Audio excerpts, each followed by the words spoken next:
Assalamualaikum warahmatullahi wabarakatuh. Salam sejahtera untuk kita semua. Halo Sobat Logam. Berjumpa lagi dengan podcast Telco Update, Jembatan Stakeholder Telekomunikasi. Kami akan mengajak Anda membahas pertelekomunikasian Indonesia secara logis dan gamblang. Kami bercerita, silakan Anda berkomentar. Sudah ada bersama saya, ini teman kuliah saya, Pak Jackson Sagala. Bedanya kalau Pak Jackson tetap ini, kitoh.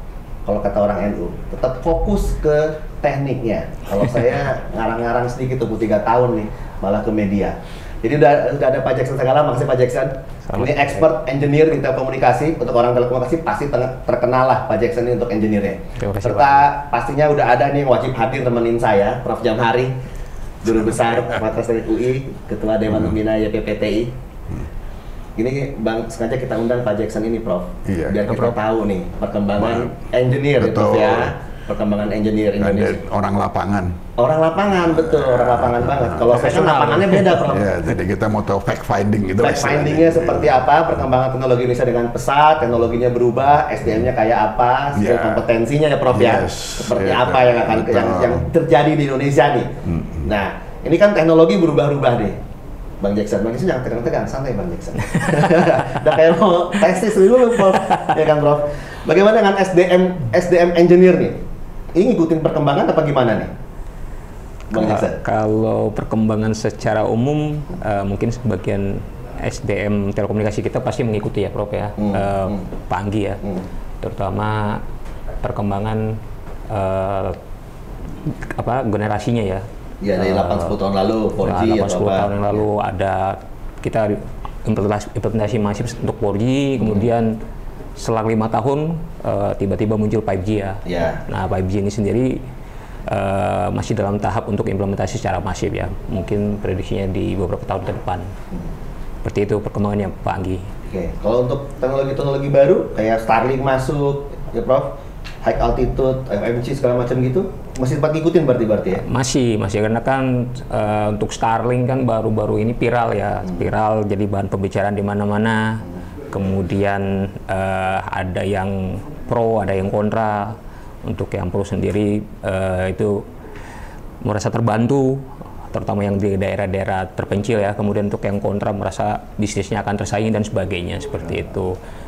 Kemudian ada juga yang terbaru tuh yang BTS terbang ya, HIPS ya, High Altitude Positioning Satelit. Satelit ya. Ya. Satelitnya kayak pesawat ininya. Ya, kayak pesawat. Jadi ini juga nanti akan menambah maraknya saingan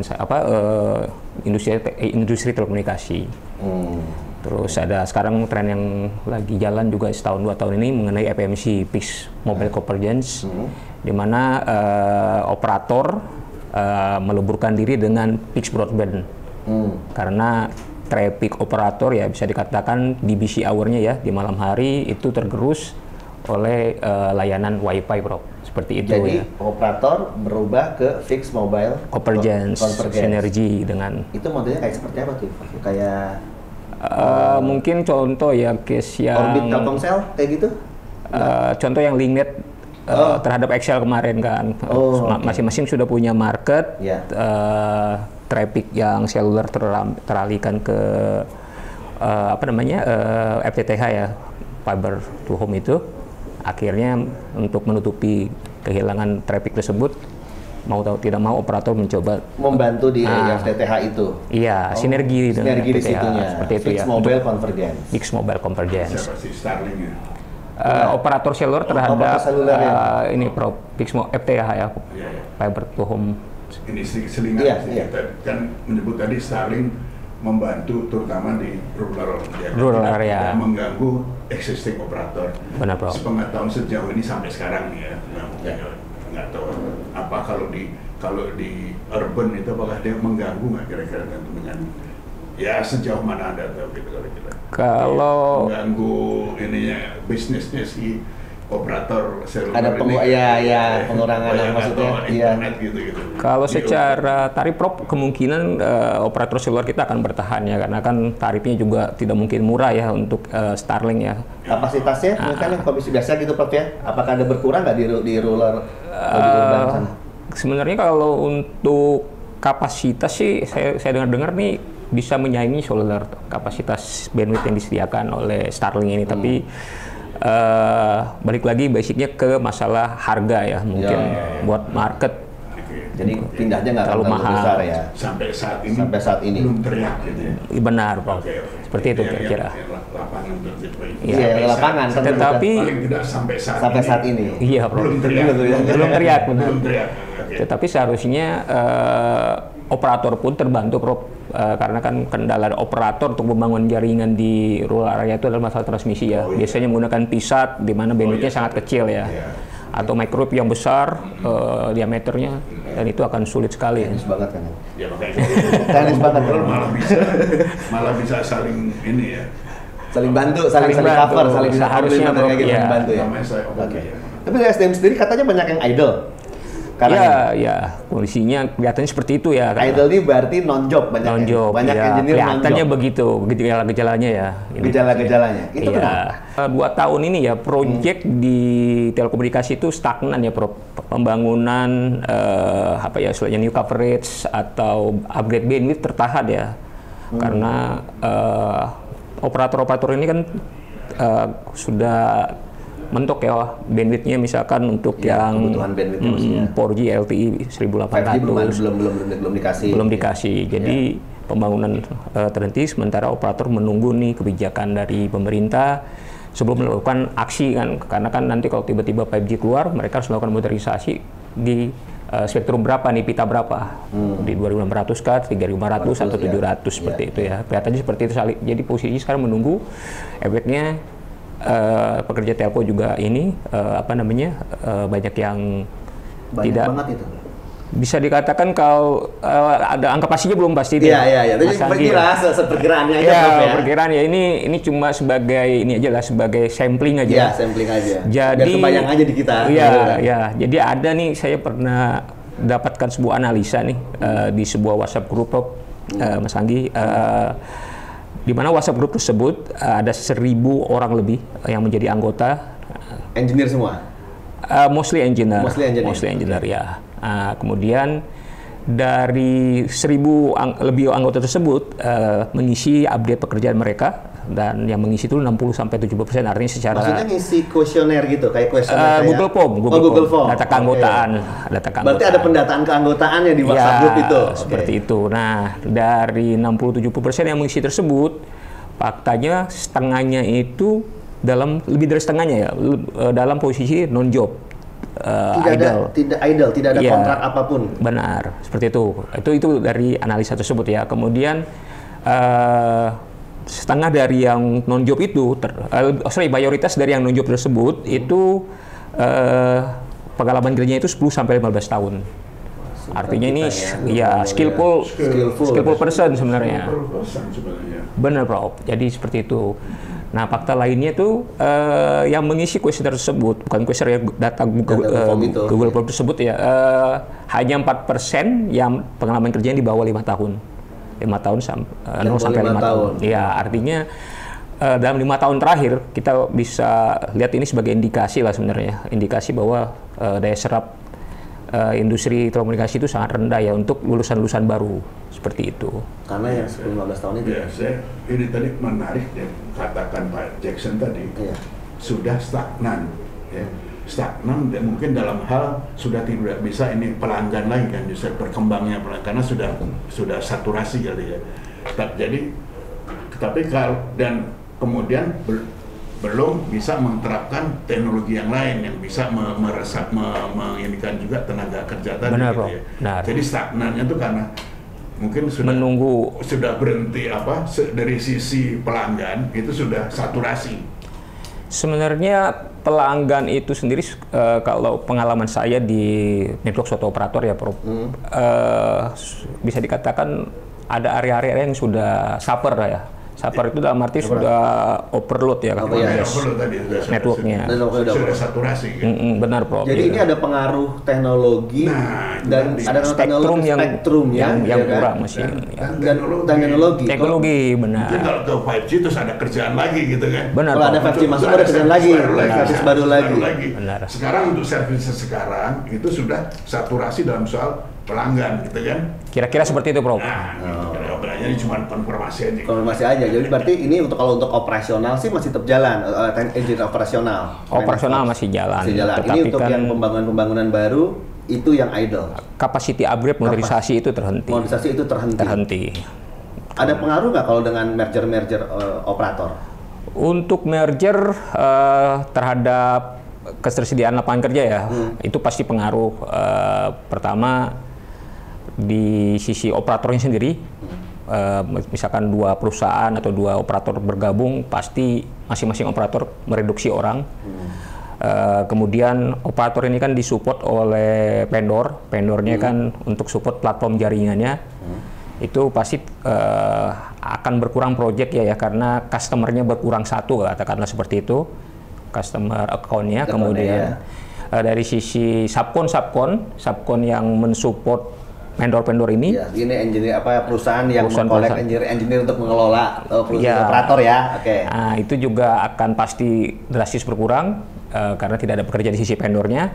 Jadi harus efisiensi karyawan lah ujungnya. Ujungnya seperti itu. Dan yang terakhir saya dengar itu penyedia tower ya, Prof. Penyedia tower karena kan terkait coverage ya kan nggak mungkin overlap ya, coverage 2 operator overlap pasti satu disingkirkan ya. Kemudian, yang satu singkirkan ini selama ini kan dia akan membayar sewa, kemudian penyewanya berkurang satu.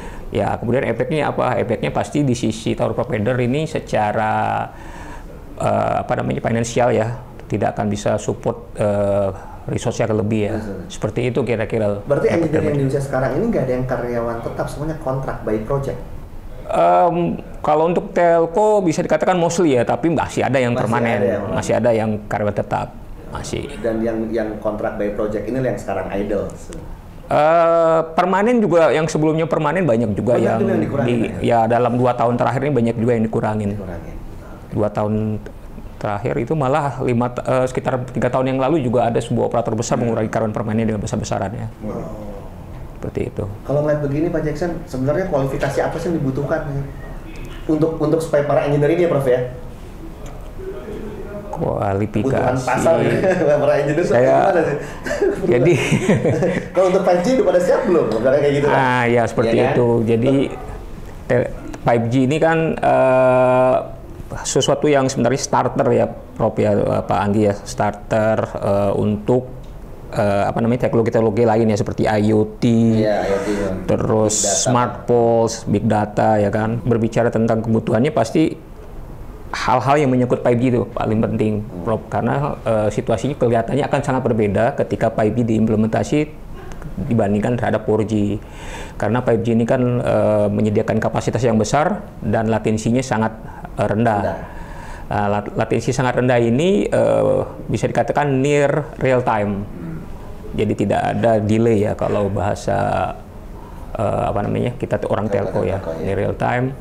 Jadi kebutuhan-kebutuhan kaliannya, misalkan di sisi transportnya kita butuh alih-alih fiber optik, ya kan. Kemudian fiber optik dari tim lapangan yang melakukan splicing, jointing, kemudian fiber optik analis, kemudian fiber optik untuk yang troubleshooting, analis untuk troubleshooting maupun optimisasinya, Prof. Engineer kita udah siap kalau ada kayak begitu. Saat ada idle ini, maksudnya gitu, jangan sampai 5G masuk, mereka nggak siap juga, nggak kepake juga gitu ujungnya nanti.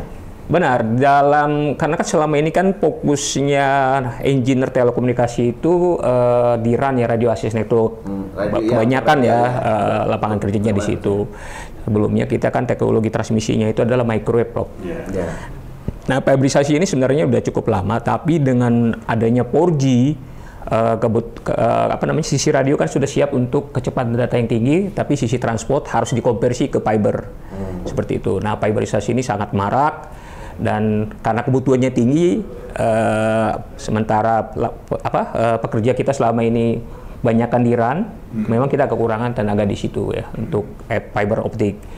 Seperti itu, Pak Anggi. Jadi kita butuh update juga ya berarti para engineer ini ya, untuk dilakukan supaya mereka akhirnya bisa bersaing dengan di pasar. Ya, Mereka para engineer ini supaya meningkatkan daya saing gimana caranya seperti itu? beberapa referensi yang saya baca ya, permintaan akses internet ini kan akan meningkat besar-besaran di era 5G, ya kan? Karena hadirnya teknologi baru seperti kecerdasan buatan, yaitu AI ya, artificial intelligence, IoT, kemudian otomatisasi ya. Hal tersebut tentunya akan mendorong pertumbuhan data volume data yang sangat tinggi, di mana kita tahu infrastruktur seluler yang sekarang ini sebenarnya tidak didesain untuk menampung kapasitas data seluler yang besar ya. Nah, kemudian hal tersebut solusinya adalah dengan bisnis data center seperti itu. Nah, kemudian data center dan terkait IT infrastruktur ya. Jadi mereka harus beralih ke IT. Tidak IT ya, maksudnya skill. memang skillnya akan harus mengkombinasikan antara telco dan IT ya, karena kan orang IT belum tentu mengerti tentang teknologi telekomunikasi ya. Kita pernah bahas itu, Prof ya. Ya, karena kan kita ada dulu waktu zaman di kuliah mungkin ya ada paket switch ya, circuit switch. Saya nggak tahu ya, mungkin orang IT tidak belajar seperti itu ya, tentang paket switch ya, bagaimana pola pengiriman informasi di paket switch dan sebagainya ya. Nah, jadi kelebihan telekomunikasi tetap ada, Prof dan Pak Anggi ya. Tetap dibutuhkan. Nah, critical skill yang dibutuhkan tenaga di lapangan sebagai jointer, splicing, kemudian untuk analis troubleshooting, kemudian karena kan kalau fiber ini ada fiber cut, impact-nya akan sangat besar ya. Ketika dia putus gitu ya, bagaimana nyari titiknya di mana, nyambungnya seperti apa. Nah, topologinya itu bayangkan saja udah kayak apa ya, jalan-jalan kecil-kecil di peta Google Map itu. Oh, gang-gang kecil ya kalau kata kita ya.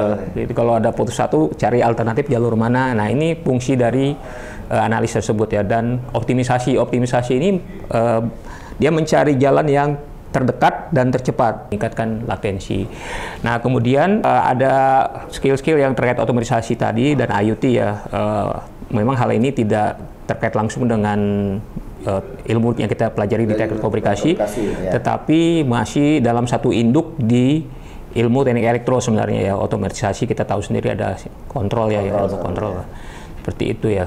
Ini mungkin nggak, Prof, malah jadinya bersaing dengan, maksudnya karena engineer kita belum begitu siap, kalau dengar tadi Pak Jackson ya, masih harus ada upgrade-nya. Tiba-tiba ketika itu ada engineer dari luar gitu, dari India atau Pakistan atau Bangladesh yang masuk seperti itu, mungkin nggak seperti itu kejadian? Mereka yang masuk gitu akhirnya. Ini kalau kita bicara pahit-pahitnya memang kecenderungannya mid-level manajemen ke atas itu sekarang banyak dipegang oleh para ekspat dari India, Pakistan, Bangladesh ya. Apa istilahnya? IPB. Ya, seperti itu. Fakta di lapangan seperti itu ya. Seperti itu. Tapi mungkin mereka juga punya kelebihan lah ya, dari sisi bahasa, dari sisi kepercayaan diri, dan mungkin dari beban mental untuk memanage orang di bawah ya. Karena agile, berubah untuk merubah situasi atau berubah teknologi, bisa kayak gitu? Bukan agile mungkin ya, lebih cenderung mereka tanda kutip tega lah, karena kan beda ini ya, beda.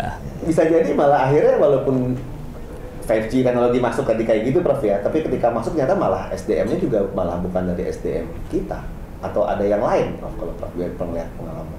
Ya, tadi kalau menurut Anda mana pengalaman Amador? Apakah kalau di luar negeri itu kan pekerja-pekerja itu disertifikasi gitu untuk menunjukkan tingkat kompetensi mereka gitu kan, sertifikasi level di bidang apa aja gitu, bidang telekomunikasi, bidang komputer, bidang apa gitu. Kalau menurut Anda di Indonesia ini perlu nggak gitu adanya? Perlu sekali, Prof. Karena gini ya, teman-teman sebetulnya saya berapa kali coba call teman-teman yang idle setahun 2 tahun ya, menunggu ada proyek baru dan sebagainya. Banyak juga teman-teman ini yang inisiatif training, Bro. Inisiatif training dari online, terus yang offline juga gitu ya, dari yang gratis sampai berbayar. Dan memang yang jadi referensi itu adalah training itu atau penyelenggara trainingnya harus diakui secara global.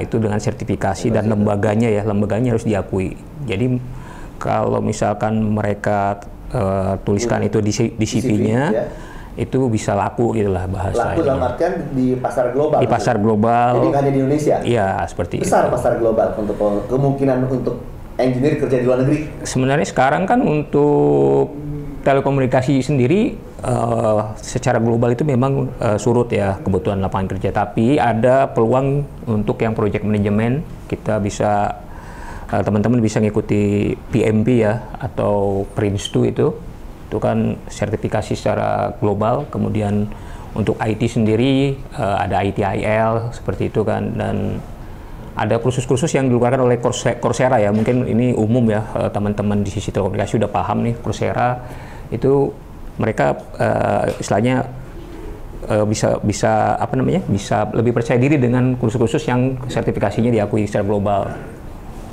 Saya kira saya sepakat ini dengan Pak Jackson ini untuk mengenai sertifikasi tadi, ya kan. Paling tidak meskipun telekomunikasi bisa stagnan, ya, kalau disertifikasi ini dan di Indonesia juga, itu paling tidak nanti kalau perusahaan-perusahaan asing itu masuk dan dia mengharuskan bersertifikat ya, untuk pegawainya, kalau kita tidak bersertifikat itu menjadi dia bisa ada ini secara legal dia boleh bawa orang dari luar gitu.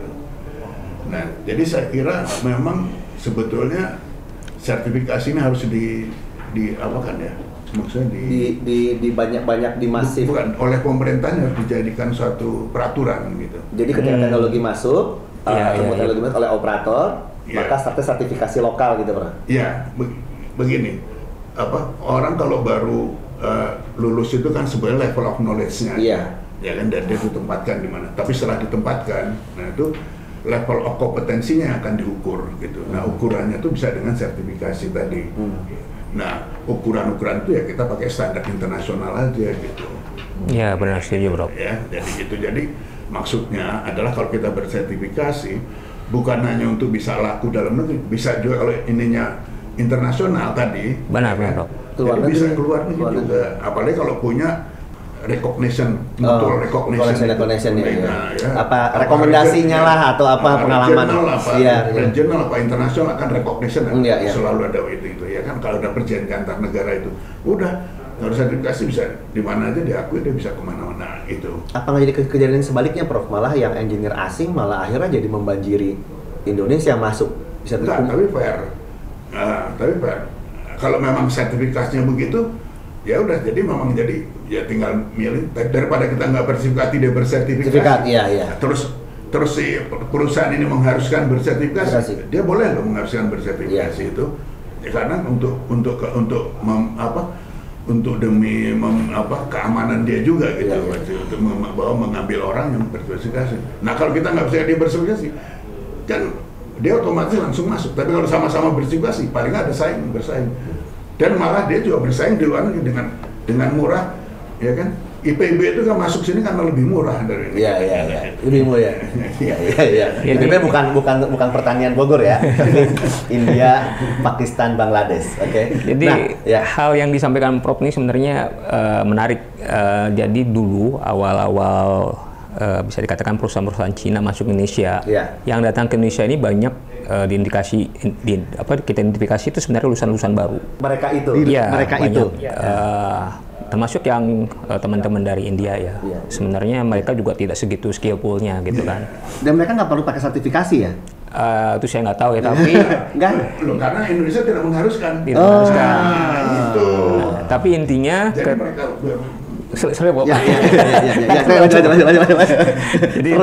ketika yang tadi yang kasus dari perusahaan vendor itu mereka dimasukkan ke Indonesia untuk belajar sebenarnya. Ya, itu udah umur lama di kita ya, di tidak sehebat yang dibandingkan dengan orang-orang Indonesia juga sebenarnya. Tidak sehebat itu, tapi lama-lama mereka berkembang ya, mereka dapat ilmunya, percaya dirinya tinggi, dan akhirnya mereka pun disebar ke, kalau udah mereka 5 tahun atau berapa tahun di Indonesia, mereka akan dipindahkan ke negara lain gitu.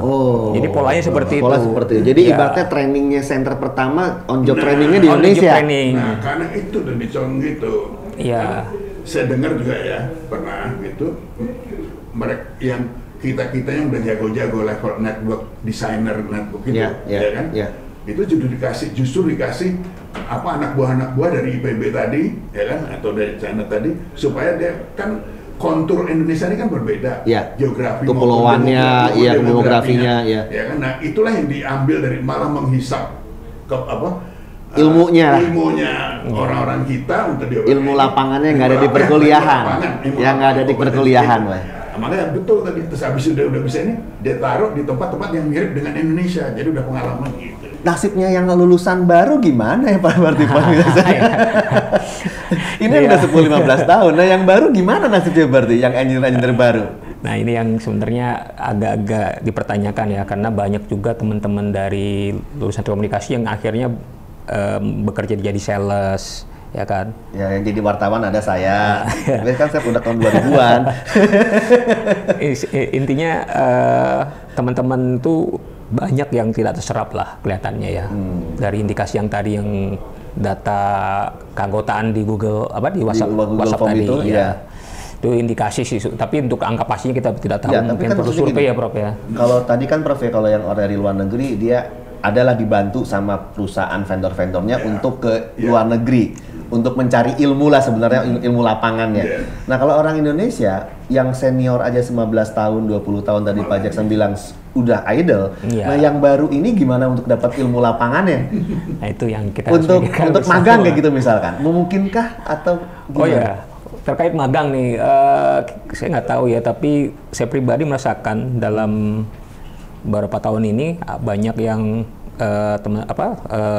lulusan-lulusan atau masih mahasiswa ya tahap tingkat akhir coba kontak saya menitipkan CV-nya untuk magang, dan memang jauh berbeda dengan kondisi sekitar awal-awal 2000-an ya, dimana tuh magang tuh sangat terbuka ya. Sekarang HRD-nya aja susah dikontak, gimana mau starter point ini kan ya mungkin karena kan? Balik ke bisnisnya itu emang lagi udah maksimal itu kali Prof ya, kebutuhannya seperti itu kelihatan ya.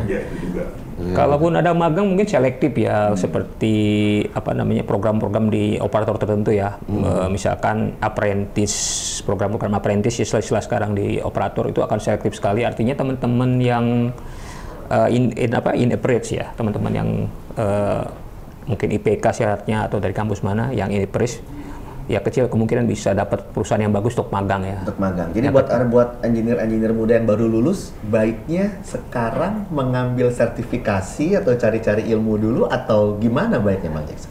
Kalau sekarang sebaiknya sertifikasi sih, karena sertifikasi bahkan title kalau misalkan baru lulus jadi sarjana kan, kalau kita dulu kan bangga dengan SC-nya gitu ya.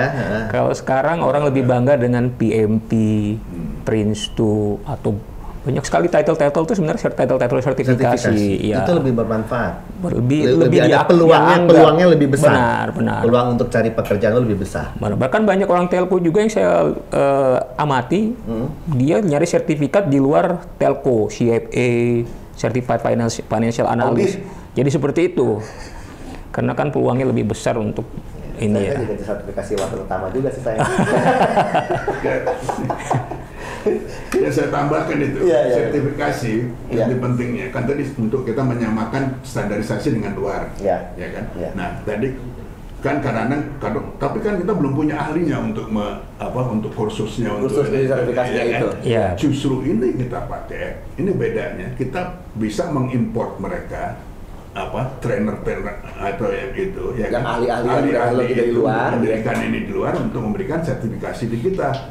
Ya kan, yang di training kan orang kita, ya kan, yang diimpor tuh orang-orang pinter, ya kan, orang pengalaman dan ini beda, bukan mengimpor tenaga jointer atau ini dari Bangladesh dan itu segala macam. Ini adalah trainer. Pak, kalau tahun 2000-an ya, kan ada beberapa teknologi, saya pernah ikut sertifikasi PLC Festo dulu. Itu kan mereka mengadakan seperti itu. Mungkin nggak pakai cara seperti itu. Ya, yang penting pemerintah menstandarkan gitu Iya, aja kan iya. banyak ada Cisco ada ini Iya, segala iya, macam. iya, iya. Tapi kalau Cisco itu kan misalkan brand. Iya. Ya, nah ini harusnya ada. Itu udah ada kok. Saya banyak kursus-kursus dari luar itu ya. Dulu saya pernah bekerja sama dengan untuk membuat kursus di sini untuk macam mensertifikasi dia internasional, diakui secara internasional gitu. GPPTI bisa berkiprah di situ dong, Prof? Nah sekarang sudah malah GPPT sudah membuat sertifikasi itu, lembaga sertifikasi, tapi karena tidak diharuskan, jadi ya tidak mendapat ini gitu. Jadi karena dalam pekerjaan tidak dapat buat sertifikasi itu harusnya itu menjadi syarat berarti kan? Menjadi Prof, ya? syarat. Ya, syarat ya. Ya, bukannya kita karena JPT punya itu, tapi kalau menurut saya itu harusnya memang itu tadi karena dengan alasan yang saya kumpulkan tadi untuk supaya menjadi Sebenarnya untuk melindungi tenaga kerja kita juga. Melindungi. Karena kalau misalkan dari luar cuma bisa speak lah istilahnya ya, Ya. dengan rasa percaya diri yang tinggi, mereka masuk ke Indonesia, sementara orang Indonesia meskipun dia skillful atau pintar, tapi karena nggak pintar speak, Ya. akhirnya tidak terlindungi karena tidak ada standar ya, Ada standar speak seperti itu. Tadi itu, ya kan. Tapi kalau ada ini kan jadi ya perusahaan itu mau nggak mau harus melihat betul kalau ada. Iya. Ada Nah, itunya ya. kalau kita nggak ada, dia punya, ya diambil yang punya, ambil gampang. Diambil yang murah aja atau yang mana? Iya, diambil Yang murah. Ada sertifikasinya gitu, ada sertifikasinya. Kan dia lebih yakin gitu. Benar, Bro. Itu sebenarnya melindungi betul, melindungi, melindungi, kedua Membuka peluang yang lebih besar, karena bisa keluar negeri. Iya, bisa bersaing dengan tenaga Kalau kerja. pasar luar negeri itu kita bisa dapat dari mana? Sosial media, LinkedIn kayak begitu? Sekarang kalau dulu ya, zaman dulu itu ya nggak dulu banget lah, sekitar 15 tahun yang lalu ya. Ya. Banyak sekali itu kayak mailing list itu ya, mailing Mailing list. list, oke. Masih ada ya mailing list gitu ya? Dulu Dulu kan pekerja begitu, ya dulu ada kan yang terkenal dulu para kontel ya, para iya. pekerja kontrak telekomunikasi gitu Iya. kan. Itu kan dulu informasi lowongan kerja di luar gitu sangat sabrek-abrek kan. Iya. Jadi teman-teman yang sekarang ada juga Ras Overseas kalau nggak salah, ada beberapa mailing list. Teman-teman itu sebenarnya sekarang kerja di luar negeri, yang masih di luar negeri, di Qatar, di Arab Saudi dan sebagainya, di Afrika Afrika kan banyak. ya, Afrika. Itu banyak kan memang mengambil informasi itu dari mailing list. Nah, sejak era mailing list ditinggalkan, banyak ditinggalkan, itu larinya ke LinkedIn ya, LinkedIn. Nah, LinkedIn. Tetapi informasi di LinkedIn pun sebenarnya tidak seperti yang di mailing list dulu. Nah, dan kalaupun ada lowongan di LinkedIn itu, karena ketatnya persaingan, misalkan ada lowongan posting, dalam satu hari itu aplikannya bisa lebih dari 100 atau 1000. Sekali ketika muncul, nggak berapa lama langsung penuh. Langsung penuh. Itu saking ketatnya persaingan Dan itu nggak cuma Indonesia. Bisa bayangin kalau kita nggak bersertifikasi, jangankan nggak dilihat aja enggak. gitu. Nggak ada Benar, sertifikasi. Secara adminnya baru dilihat aja, oh nggak ada tuh. Mana bisa bisa bersaing. Seperti itu, iya benar. Bang Jackson, terakhir Bang Jackson, ada pesan yang ingin sampaikan untuk stakeholder Indonesia yang lain, untuk stakeholder komunikasi yang lain. Jadi silakan. ini saya sengaja ini tulis dengan nilai rapi lah supaya bisa menyeluruh dan harapannya bisa implikasinya besar terhadap industri telekomunikasi kita, khususnya daya serap di lapangan kerja SDM telekomunikasi ya. Jadi harapannya ini semua stakeholder, pemerintah, terus operator, vendor, subkon, akademisi juga, tower providers dan sebagainya itu kita mulai pedulilah ya Prof ya, Pak Anggi ya, dengan SDM kita yang sekarang ya kondisinya minim lapangan kerja, terus kemudian yang perlu kita tekankan di sini adalah SDM itu adalah investasi ya buat masa depan Indonesia, seperti itu. Jadi investasi menuju Indonesia emas ya tahun 2045. Kemudian dari pemerintah sendiri kita berharap ya bisa memfasilitasi untuk upgrade skill yang dilengkapi dengan sertifikasi yang diakui dari lembaga-lembaga yang diakui ya secara global. Dan operator atau vendor mengakui juga sertifikasi itu sebagai kelebihannya. Jadi kemudian mengeluarkan kebijakan industri yang mewajibkan alih teknologi, mulai dari sisi desainnya sampai ke level operasionalnya, karena memang saya nggak tahu ya perkembangan ini sekarang ya mengenai alih teknologi ini kelihatannya sih mandat juga nih Prof ya, Pak Anggi ya. Jadi ya mudah-mudahan mulai dapat perhatian dari pemerintah, berjalan tidaknya alih teknologi ini. Kemudian mendorong industri dalam negeri, baik itu perangkat kerasnya ataupun perangkat lunaknya, dengan memprioritaskan penggunaan material dalam negeri ya. Kemudian segera membuka lelang pita 700, 2.600 dan 3.500. 2025 Pak Dirjen SDPP sudah sampaikan. Mudah-mudahan. Kabar baik, mudah-mudahan.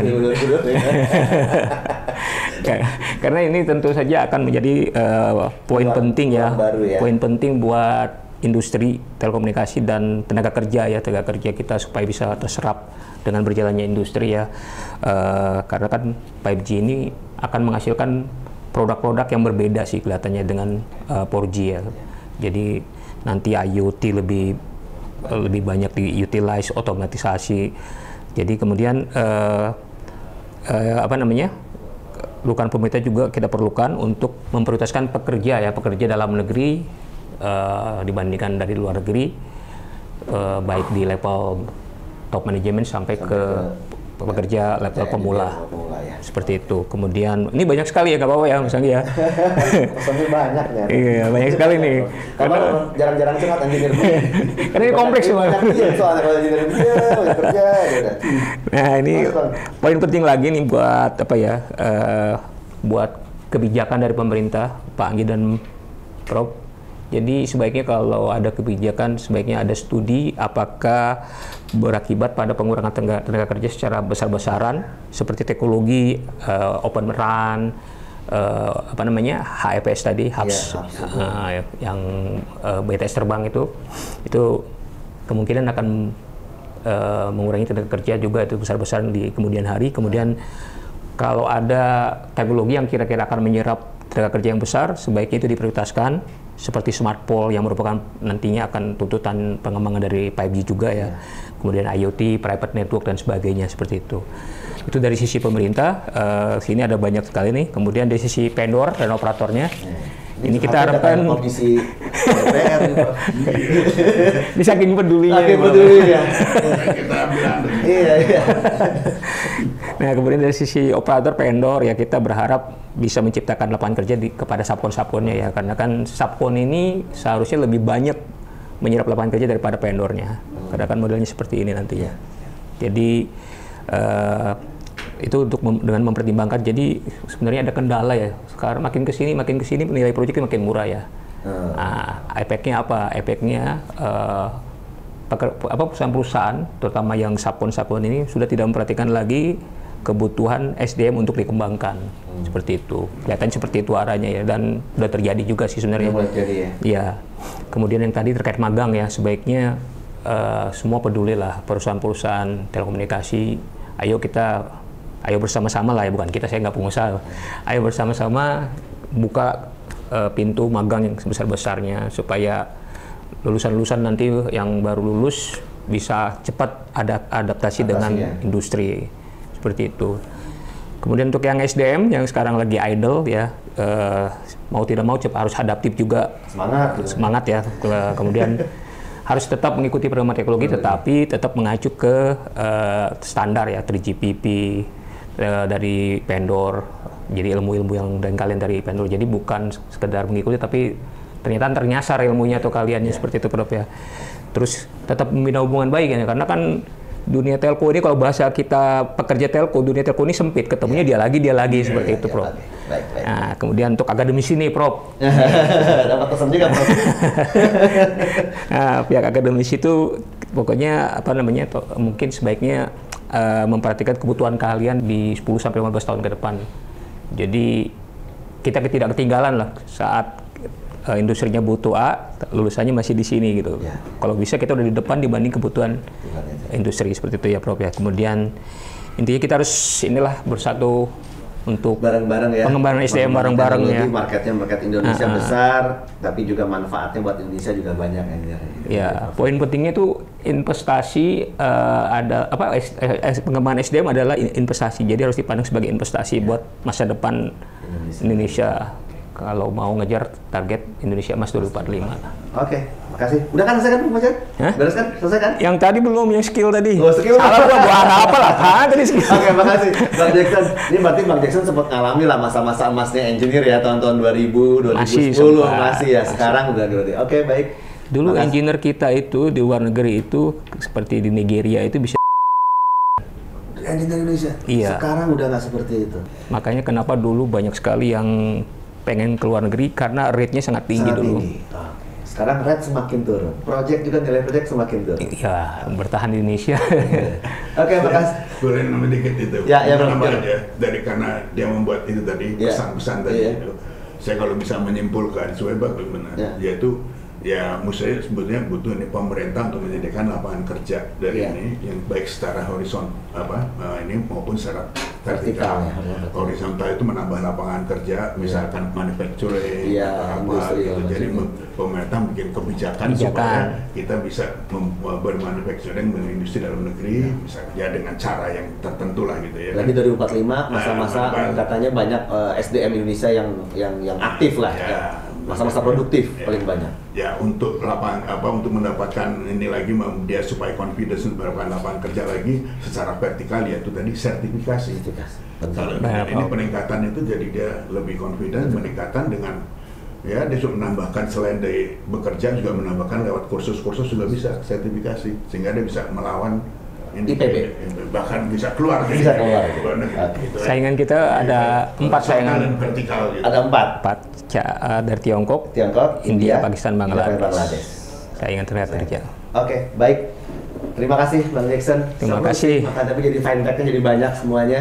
Ya. Terima kasih Prof. Banget, ya. Terima kasih hadir Bang Jackson, Prof. Makasih banyak nih ya bersama Prof Jabhari. Sampai jumpa lagi di podcast Telco Update di episode berikutnya. Ini kayaknya berikutnya kita coba cari lagi fine fact-nya akademisi ya Prof ya dan juga para vendor. Oke, terima kasih. Nggak terasa waktunya. Kami sudah membahasnya secara gamblang dan wassalamualaikum warahmatullahi wabarakatuh.